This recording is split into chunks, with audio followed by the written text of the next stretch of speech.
জাতের তরমুজের চাষ, পাশাপাশি গ্রীষ্মকালীন তরমুজ চাষাবাদেও জমি প্রস্তুত করছেন অনেক কৃষক। এ বিষয়ে আরো বিস্তারিত জানাতে বিষখালী নদীর চরাঞ্চল থেকে যুক্ত হচ্ছেন সহকর্মী জিয়াদ মাহমুদ। জিয়াদ, চলতি মৌসুমে কত হেক্টর জমিতে তরমুজ চাষ হচ্ছে আর কবে নাগাদ এই আগাম তরমুজ বাজারে উঠতে পারে?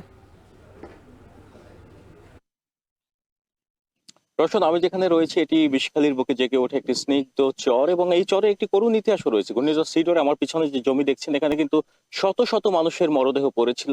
তো সেই শোক কাটিয়ে এখানকার যারা কৃষক রয়েছেন তারা কিন্তু উচ্চ মূল্যের যে ফসল রয়েছে তরমুজ সহ অন্যান্য ফসল চাষাবাদে তারা ঘুরে দাঁড়িয়েছেন। বিশেষ করে এখন কিন্তু এখানে আগাম জাতের যে তরমুজগুলো রয়েছে সেই তরমুজের চাষাবাদ করছেন, এবং তারা আশা করছেন যে আগামী 2 মাস পরেই তারা এই ফসল ঘরে তুলতে পারবেন, বাজারে বেচা কেনা করতে পারবেন। আপনাকে জানিয়ে রাখি, তরমুজ চাষাবাদে গত 3 বছরে কিন্তু একটু ভেরিয়েশন এসেছে উপকূলীয় জেলা বরগুনায়। যে 3 বছরের অর্থ বছরের যে হিসাব সেটুকু আপনাকে জানিয়ে রাখছি যে 2021-22 অর্থ বছরে এখানে 3800 হেক্টর জমিতে তরমুজে আবাদ করা হয়, যা বিক্রি করা হয় প্রায় 524 কোটি টাকা। এবং 2022-23 অর্থ বছরে বরগুনায় সর্বোচ্চ পরিমাণ তরমুজের আবাদ করা হয়, 15,838 হেক্টর জমিতে তরমুজে আবাদ করা হয়, এবং প্রায় 5.5 লক্ষ মেট্রিক টন তরমুজ উৎপাদিত হয়। সেই তরমুজ বিক্রি করা হয় 2200 কোটি টাকায়। এবং পরবর্তী বছর কিন্তু কৃষকদের বেশ লোকসান হয়, কেননা নানা প্রাকৃতিক দুর্যোগে এখানে তরমুজ আবাদে করেছিলেন তারা, সেই তরমুজ কিন্তু নষ্ট হয়ে যায়।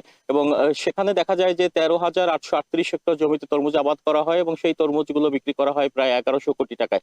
এবং গত বছরের যে আবাদের হিসাব, মানে 8,177 হেক্টর জমিতে আবাদ করা হয়েছিল গত বছর প্রাকৃতিক দুর্যোগের কবলে পড়ে, এবং সেই লক্ষ্যমাত্রাই কিন্তু নির্ধারণ করেছে। মানে এবছর 8,177 হেক্টর জমিতে তরমুজ আবাদের লক্ষ্যমাত্রা নির্ধারণ করেছে কৃষি সম্প্রসারণ অধিদপ্তর।